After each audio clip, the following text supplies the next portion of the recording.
CBS 7's Jake Gayden was actually in El Paso at O'Rourke's party and joins us with the concession. Jake.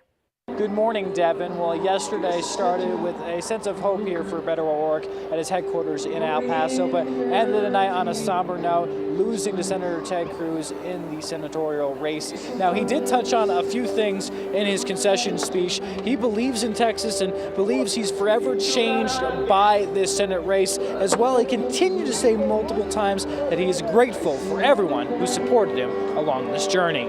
Deciding that what unites us is far stronger than the color of our skin, how many generations we can count ourselves an American, or whether we just got here yesterday, who we love, who we pray to, whether we pray at all, who we voted for last time.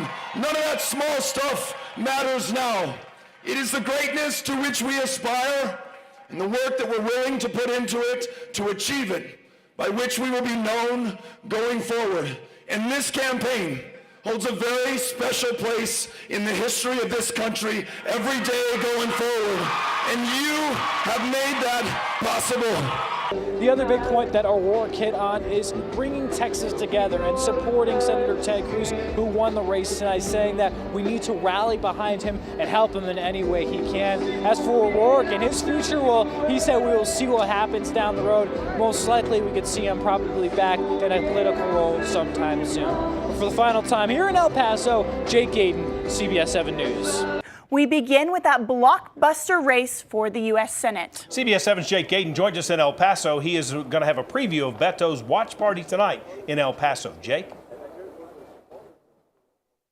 Good evening, Jay and Shelby. Well, this is going to be one of the most hottest races we've seen in the state of Texas in a very long time. The reason for it, well, it's been one of the most well-funded campaigns that we've seen from both O'Rourke and Cruz, around $70 million between both parties. As well as for voter turnout, well, voter turnout has been, early voter turnout that is, has been up quite a lot. It's compared to the 2012 election, it has completely surpassed that. Around 4.8 million voters have come out for early voting turnout for the first 2 weeks. That's according to the Texas Tribune. As for how this race has kind of come in together, well, the latest polls show Senator Ted Cruz up by a few points. Well, last night, the O'Rourke campaign said they believe that the higher the voter turnout is, the better for Democrats. Even yesterday on Twitter, Changed Research came out saying that the race is dead even. Now, you have to remember, Beto has run a campaign without any pollsters, without any money from political action committees. The celebrity status candidate has really run on giving all Texans a second chance to succeed.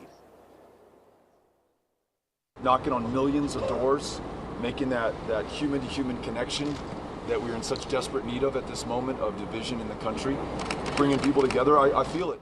As for the feeling here in El Paso, well, it's a sense of excitement today because not knowing what's going to happen. It's also a quiet sense of confidence.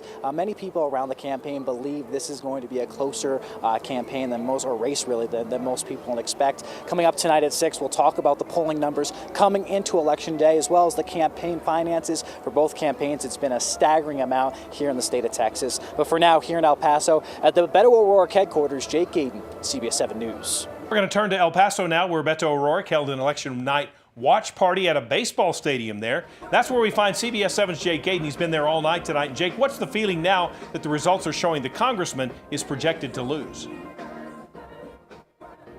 Good evening, Jay and Shelby. Well, again, we're here in El Paso at Southwest University Park, where the mood has officially become somber. The news has traveled that Beto O'Rourke has most likely lost this race to Senator Ted Cruz. Some tears have been shed, some hugs have been given, and hopefully this is no goodbye for Beto O'Rourke. As for the race, though, they're very happy that, this race was so close and so competitive throughout the past couple of months, especially this summer. As for what's next, we have really not an idea of what Beto may or may not do. We'll probably hear that in his concession speech, which we'll be carrying live here on our Facebook Live, as well as we're just trying to gauge the mood right now. Really, like I said, a somber mood. No one's really happy here with the result, but again, possibly some, hope for the future for the Democratic Party, as well as for Beto O'Rourke. Maybe he could rerun again in a couple years again. We'll find out more answers in his concession speech coming up in a little bit. But for now, guys, we'll be here in El Paso at Southwest University Park for the rest of the night, making sure we bring you the best coverage here in the Permian Basin. For now, though, here in El Paso, Jake Gayden, CBS 7 News.